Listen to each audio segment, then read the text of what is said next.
துளுக்கர்பட்டி அரசு ஆரம்ப பள்ளி சிறந்த பள்ளியாக தேர்வு. ஆசிரியர்களுக்கு ஊர் பொதுமக்கள், சமூக ஆர்வலர்கள் பாராட்டு. தமிழக அரசின் பள்ளி கல்வித்துறை சார்பில் சிறந்த பள்ளிகளுக்கான விருது சமீபத்தில் காரைக்குடியில் வழங்கப்பட்டது. இதில் நெல்லை மாவட்டத்தில் 3 தொடக்கப் பள்ளிகளுக்கு வழங்கப்பட்டது. அதில் வள்ளியூர் கல்வி வட்டாரத்தில் துளுக்கர்பட்டி ஊராட்சி ஒன்றிய தொடக்கப்பள்ளியும் ஒன்றாகும்.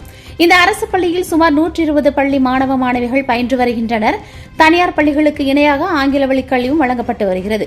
மேலும் பள்ளியின் கல்வி வளர்ச்சிக்காக ஊர் பொதுமக்களும் ஆசிரியர்களுக்கு தங்களது ஒத்துழைப்பை வழங்கி வருகின்றனர். சமீபத்தில் சிறந்த பள்ளியாக தேர்வு செய்யப்பட்டதை அடுத்து ஊர் பொதுமக்கள் மற்றும் அரசியல் கட்சியினர், சமூக ஆர்வலர்கள் சார்பில் ஆசிரியர்களுக்கு பாராட்டு விழா நடைபெற்றது. இதில் பங்கேற்ற அரசியல் கட்சி பிரமுகர்கள், சமூக ஆர்வலர்கள் மற்றும் உள்ளாட்சி பிரதிநிதிகள் பள்ளி ஆசிரியர்கள் மற்றும் அதற்கு உறுதுணையாக இருந்தவர்களுக்கும் தங்களது பாராட்டுகளை தெரிவித்தனர். இந்த நிகழ்ச்சியில் அரசு அதிகாரிகள், பெற்றோர்கள், பொதுமக்கள் உள்ளிட்ட ஏராளமானோர் பங்கேற்றனர்.